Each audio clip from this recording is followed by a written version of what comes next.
करके बीच ही पंथ मिले धनुजारी जय हो राजा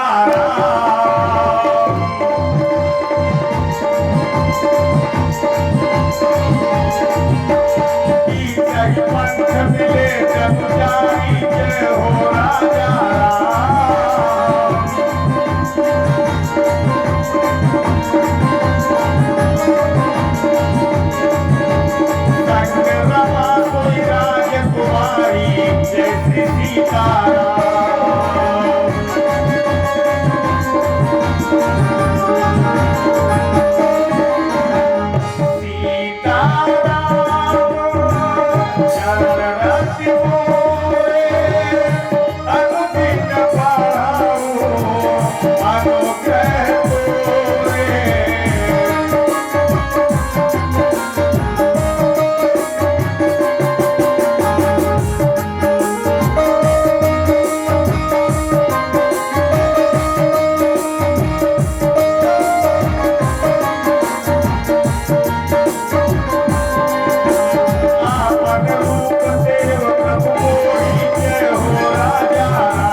और कन्या के साथ भगवान मिल गए।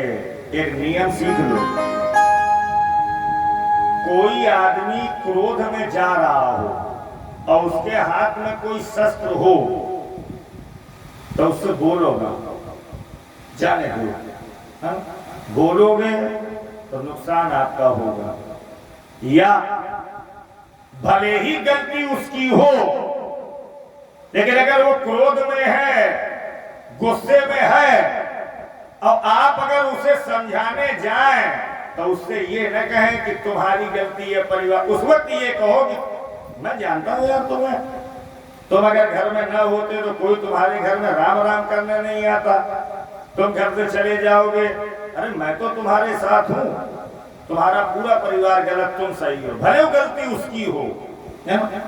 और जब घर लिवा लाओ, पानी पिला दो, फिर कहो लल्ला गलती तो तुम्हारी है, फिर प्यार से समझाओ। इतने रात में आप सो रहे हो बेडरूम पे, खेतों में, छप्पर के नीचे, दरवाजे, और 2:30 बजे, 3 बजे, 2 बजे 4 बाहरी आदमी निकल रहे हो तो उन्हें छेड़ो ना, तो कहना क्या मतलब, जा रहे जाने दो। वो आपसे राम राम करें तो आप भले ही उनसे बोल दो, अब वो आपसे ना बोले तो उनकी रास्ता भी आप खोटी नहीं करो, निकलने दो। हम तो कहा इतने लोगों से दूर रहो, जिंदगी में सुखी रही हो। झूठा से 10 हाथ, जो झूठ बोलता हो उससे 10 हाथ गिर के दूर खा रहे हो। विकल से 20 हाथ, 30 हाथ रीछ से और 40 चांडाल से, 50 हाथ पापी से, 60 हाथ सर्प से, 70 और 80 हाथ नाहर व कलार से। इतने पर जो सुख चाहो तो सीखो प्यारे ये कवित, लाख हाथ राड़ साड़ लंपट लवार से। इतने से दूर रहो। रास्ते में साड़ आ रहा हो, जानवर है, ये न सोचो कि ये मारता नहीं है ना, अरे क्या मतलब, सावधानी अपने यहाँ, थोड़ा बचा के निकलो, थोड़ा रुक के निकलो, उसे निकल जाने दो। कानून हमारे आपके लिए बने हैं, उनके लिए नहीं बने। रेलवे फाटक हमारे आपके लिए बना है, क्यों? ज्ञानवान भी हो, विवेकवान भी हैं और जानवर ज्ञानवान है, ऐसा नहीं ज्ञानवान हो, हमसे आपसे ज्यादा ज्ञानी है ये, लेकिन विवेक नहीं है इनके पास। और इंसान के पास विवेक है। नारद जी घूम के खड़े हो गए, बस आगे नहीं बोलना। जिस परमात्मा के ऊपर आज तक कोई अंगुली नहीं उठा पाया, कोई दोष नहीं निकाल पाया, नारद जैसे संत क्रोध के वशीभूत हो के दोष निकाल रहे हैं। स्वार्थी है आप, कपटी है आप, असुर सुरा विष शंकर ही आप रमा मनिचार, स्वार्थ साधक कुटिल तुम सदा कपट व्यवहार। हमेशा छल कपट किया सबके साथ। भगवान ने कहा किसके साथ किया? नारद जी ने कहा चुपचाप, आज मैं बोलूंगा आप सुनेंगे। किसी का डर नहीं आपको, किसी का भय नहीं आपको। काहे? परम स्वतंत्र ना सर पर कोई। याद है जब समुद्र का मंथन हुआ तो सबसे पहले जहर निकला। भोले बाबा पिया दो, पी जाओ, लड़का बच्चा मेहरिया है ना, पी जाओ। अम्मा पापा खानदान को पता नहीं, कोई रुइबे वालो कोई गरीबे वालो ना हमारे ऊपर अंगुली उठेबे वालो। कितने बुद्धिमान है आप। और लक्ष्मी निकली तो खुद समझ के धर लें। परम स्वतंत्र न सिर पर कोई। जब लक्ष्मी जी अम्मा निकली, सुन लो, तो भगवान ने कहा समुद्र मंथन से अध्यक्ष पद का इस्तीफा, और दूर एक पीपल के नीचे बैठे लक्ष्मी जी निकली। देवता दौड़े, मैं विवाह करूंगा। सवरे बाबा दाढ़ी हला के दौड़े, हमू भी आओ करबे। लक्ष्मी बोली लाइन तो लगो, लाइन तो साड़ी, ये माला दे दो, मैं जिसके गले में माला डाल दूं वही हमारा पति। सवरे लाइन से लगी। नंबर 1 पे खड़े दुर्वासा, दाढ़ी हलाई, डालो माला डालो। लक्ष्मी जी ने कहा गुण तो बताओ। दुर्वासा ने कहा मैं कितना क्रोधी हूं, 3 लोग 14 भुवनों में मेरी बात काटने की हिम्मत किसी की नहीं है। लक्ष्मी जी ने कहा हो तो नीचे, एक कमी है। दुर्वासा बोले क्या कमी है? बोले पहली कमी ये है कि आप क्रोधी हो। अब गृहस्थी में कोई ना कोई भूल कभी ना कभी हो ही जाती। कहो हम चाय में अदरक न डालें, तुम्हें कहा तुम उठाओ लकड़िया सीधी करो, भसम हमारो धुआं उठ जाए, तुम दूसरी जगह निकल जाओ, तुम ठीक नहीं। और आगे बढ़ी। सूर्य देवता ने कहा मेरी माला डालो, फिर गुण बताओ। फिर गुण पूछो। 12 घोड़ों की बग्घी पर बैठ करके मैं चारों दिशाओं का भ्रमण करता हूँ, प्रकाशवान हूँ, तेजवान हूँ। लक्ष्मी बोली नीचे हो तुम, लेकिन एक कमी तुम्हारे अंदर है। बोले हमारे अंदर क्या कमी है? बोले दिन में तुम रात और रात में तुम गैर हाजिर हुई जाते, चोर सब सामान उठा ले जाए घर को, ये ठीक नहीं। और आगे बढ़ी। चंद्रमा ने कहा मेरी माला डालो, कि अपने गुण बताओ। चंद्रमा ने कहा उज्जवल हूं मैं, शीतल हूं, गोरा हूं। आज भी लोग सुंदरता किसी की देखते हैं तो हमसे उपमा करते हैं। सामने वाली खिड़की में एक चांद का टुकड़ा। सीता माँ ने भी पुष्पवाटिका में राम जी को देखा, राम ने सीता माँ को देखा, तो घटई बढ़ई भी रही दुखदाई। लक्ष्मी जी ने कहा मैं मानती हूँ आप उज्जवल हैं, शीतल हैं, गोरे हैं, सुंदर हैं, लेकिन कमी तुम्हारा है। चंद्रमा बोले हमें क्या कमी है? लक्ष्मी जी बोली तुम्हें टीवी की बीमारी है। कबहू आधे, कबहू पूरे, कबहू चौथियाई, कबहू डब्बा गोरइयो नहीं, कबहू पूरे दिखाई पड़ जाए, कबहू जरा जरा से बोल के तुम ठीक नहीं है। अब वो जमाना गए, लोग कहते थे पुराने जमाने में तुम्हारा जी जब घर बरकुल हो अनूपा करीबी हुआ सुतान रूपा। बड़े बड़े शहरों में जाओ पता ही नहीं लगता इस जाति का मतलब क्या है। बस केवल वो लड़का क्या करत, वो राजस्थान में भीलवाड़ा में धागा फैक्ट्री में सुपरवाइजर है कि गोबर डालत है। केवल बियाह कर दे, 6 महीना बाद घरे गिरे आए, लल्ला का हुई हो, लीवर पी लिया हुई गई, डॉक्टर बोलो हो मारो गया है। वो बियाह एक मारे बहुत लीवर पी लिया तो होने भी बोलो न मारे, बहुत से तो दुकान एक मारे भी धूना करे हुए, केवल बियाह हुई जा लड़का लाइन पे लोगो, बाकी दुकान फर्नीचर बेच के भागी में समझू लड़का देखा बियाह हमारे तो वही है। निवेदन करूंगा आपसे, अब 6 चीजें देख के बेटी का विवाह करो। मैं गारंटी के साथ कहता हूं आपकी बेटी कभी दुखी घर नहीं जाएगी। केवल 6 चीजें देख लो। कौन कौन? नात्यासन्ने नाति दूरे, नात्युग्रे नाति दुर्बले, वृत्तिहीने च मूर्खे च खट सुकन्या न दीयते। नात्यासन्ने का मतलब इतनी नजदीक बेटी का विवाह न करो तो बिटिया ससुराल के लोटा फेंके पछाड़ वालों तो मैके गिरे जाए, खोपड़ी के रिश्तेदारी खराब। कबू न करो नजदीक बिटिया को बिया। दूसरा नाति दूरे, इतनी दूर भी बेटी का विवाह न करो कि बिटिया की साल 6 महीना कुशलता की सूचना न मिले तो छत पर चले मोबाइल में नेटवर्क सर्च कर पड़ा हुआ।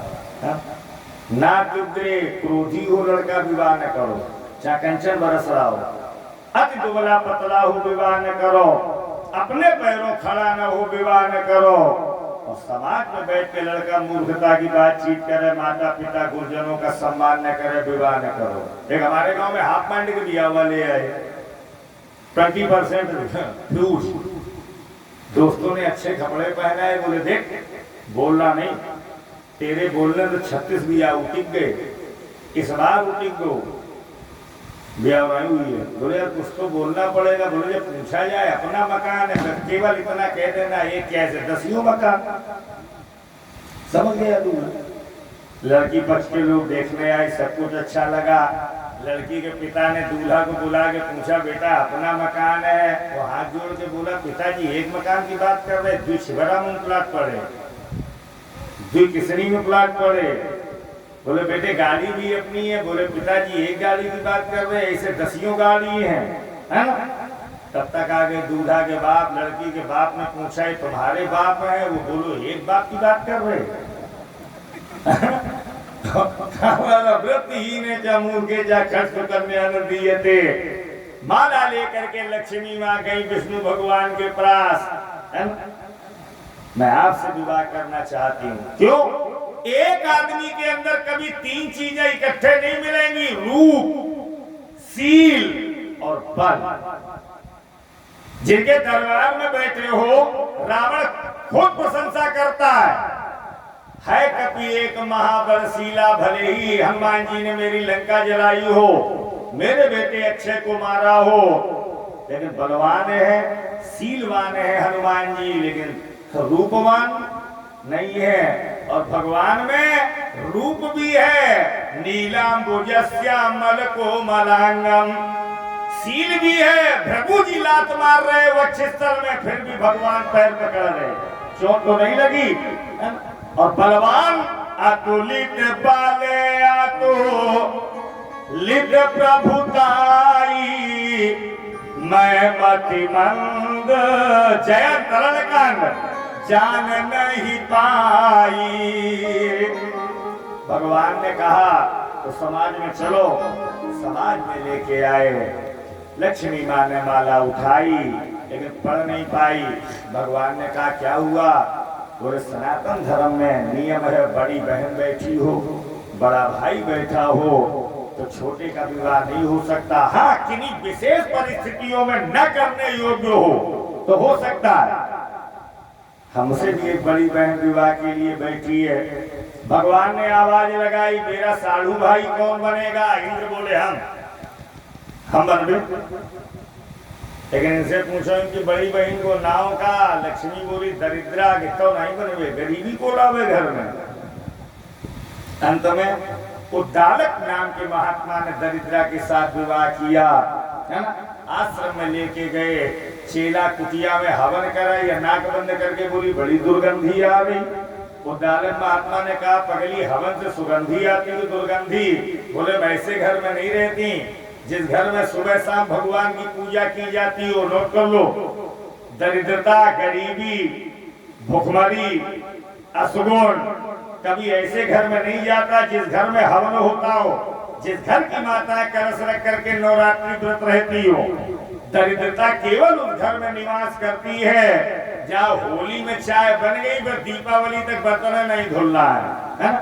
जिस घर के बर्तन माताएं शाम को भोजन करके सुबह धोती है वो भी दरिद्रता का प्रतीक है ना। इसलिए शाम को भोजन बनाओ, बच्चों के साथ परिवार के साथ भोजन करो और शाम को ही थोड़ा समय निकाल करके बर्तनों को साफ करके आप किचन में रख दें। ये नियम माने, मच्छी भी बिना नहीं क्या फायदा। आप लोग तो बुलगुआ गाती हो तो वो को समझाए, निंदिया बाई के घर जइयो जागर राम भजन ना हो। गाती हो कि नहीं गाती हो? अंत में पीपल में निवास दिया दरिद्रा को उद्दालक महात्मा ने। पीपल में क्यों निवास दिया? शनिवार के दिन अगर आप पीपल को स्पर्श करेंगे तो लक्ष्मी आएगी, और शनिवार के अलावा किसी भी दिन आप पीपल को निवास करेंगे तो परेशानी बढ़ेगी। शनिवार को चौमुखा दीपक आप पीपल के नीचे जला के एक लोटे में जल लेके 4 शक्कर के दाना डाल के इनके ऊपर चढ़ाएं, जीवन की सारी मनोकामनाएं आपकी पूर्ण होंगी। मरे हुए व्यक्ति को एक बार पीपल के वृक्ष के नीचे जरूर रखा जाता है। क्यों? क्योंकि 24 आवर ऑक्सीजन छोड़ता है।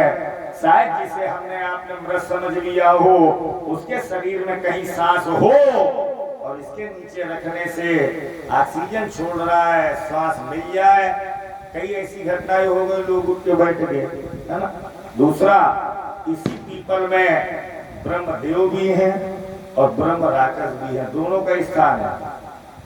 ब्रह्मदेव का मतलब मरते समय जिसका मन भगवान के चरणों में हो, अंतिम श्वास प्राण निकलते समय जिसकी आत्मा शुद्ध हो, जिसका यज्ञोपवीत मरते समय शुद्ध हो, है ना। संसार परिवार से कोई मतलब ना हो, राम के चरणों में, भगवान के चरणों में, बालाजी के चरणों में जिसकी प्रीति हो वो ब्रह्मदेव। और ब्रह्म राक्षस मरते समय यज्ञोपवीत भी शुद्ध ना हो, सांसारिक माया मोह में लिपटा हो, भूमि की दरबार ढाबर पानी जिन जीवी माया लपटानी, तो समझ लो कि ब्रह्म राक्षस बने। इसलिए कहते हैं जवानी में भगवान के नाम की आदत डालो, बुढ़ापा अपने आप समझ जाएगा। बासे फूल और शाम का रखा हुआ बासा जल कभी भगवान पर नहीं चढ़ता। एक भजन गाइए 2 लाइनों का मेरे साथ, फिर आरती की तरह पड़े हवा। तो भोलेनाथ वर ऐसा, तो भोलेनाथ वर ऐसा, तन से प्राण जब निकले तो भोलेनाथ, तन से प्राण जब निकले तो भोलेनाथ तन से प्राण जब निकले तो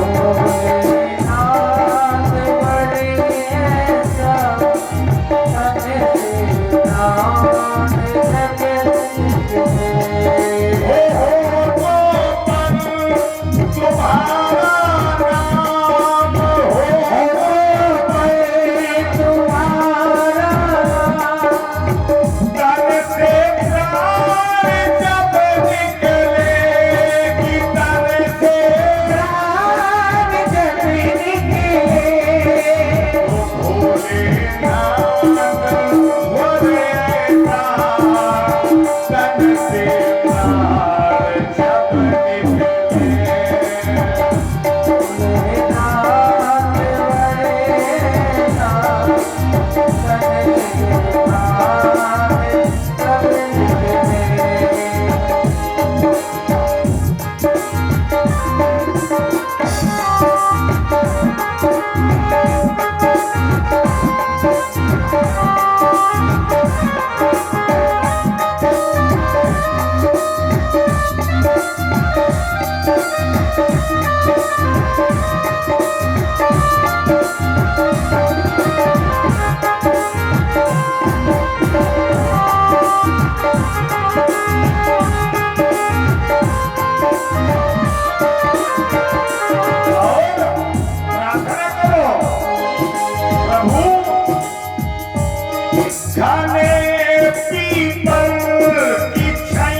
कहीं होता हो गीता पाठ, कहीं होता हो गीता पाठ, कहीं होता हो गीता पाठ, कहीं होता हो गीता पाठ। मन से प्राण जब निकले